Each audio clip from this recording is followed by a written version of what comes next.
भैया ऐसा है कि इसीलिए आदमी को, जिसको कहते हैं ना नीम हकीम खतरे जान, दिलीप जायसवाल को अपने जीवन में सोशल मीडिया का कुछ आइडिया है नहीं। इनके पिताजी के पिताजी को सोशल मीडिया हम लोगों ने सिखाया है। जिस अकाउंट की वो बात कर रहा है, सब लोग ध्यान से सुन लीजिए, जिस अकाउंट का बात दिलीप जायसवाल कर रहे हैं वो भाजपा के 2 लोग आज से नहीं 2016 से चला रहे हैं। और उस आदमी को ये भी नहीं समझ है कि ये भाजपा का कोई पेज नहीं है, ये फेसबुक ग्रुप है जिस पर कोई भी जाकर कुछ भी लिख सकता है। 2016 से ये 2 लड़के भाजपा के ये ग्रुप चला रहे हैं। उस पर आरजेडी के लोग भी पोस्ट करते हैं, उस पर जनसुराज के भी लोग पोस्ट कर रहे हैं, भाजपा के लोग भी पोस्ट कर रहे हैं। उनको जो केस किए हैं तो उनको कहिए कि तुम्हारा तो सरकार है ना, तुम जाओ और डीजीपी के साथ जाओ, और उसमें अगर एक भी चीज़ गलत निकल जाएगा तो प्रशांत किशोर राजनीति से संन्यास ले लेगा। लेकिन अगर नहीं निकला तो इसको हाथ जोड़कर दिलीप जायसवाल को पूरे बिहार के युवाओं से माफ़ी मांगना चाहिए। इस आदमी को कोई समझ नहीं है। इस आदमी को एक ही चीज़ का समझ है कि कॉलेज कैसे कब्जा किया जाता है। दिलीप जायसवाल का हिस्ट्री आपको बता देते हैं। दिलीप जायसवाल का हिस्ट्री ज़रा सुन लीजिए। सीमांचल में माइनॉरिटी के मेडिकल कॉलेज में ये व्यक्ति कैसे उस कॉलेज को इन्होंने गलत तरीके से कब्जा किया हुआ है, उसकी जांच होनी चाहिए।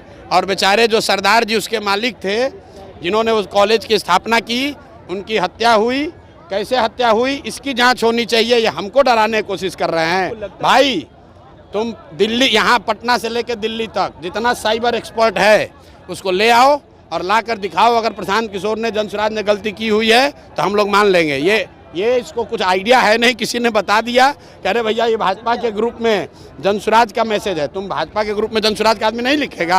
आप किसी के भी पेज पर जाकर कुछ भी कमेंट कर सकते हैं, उसमें क्या है। आपको लगता है सर चुनाव से पहले आपको बदनाम करने की? अरे भैया बदनाम क्या होगा इसमें?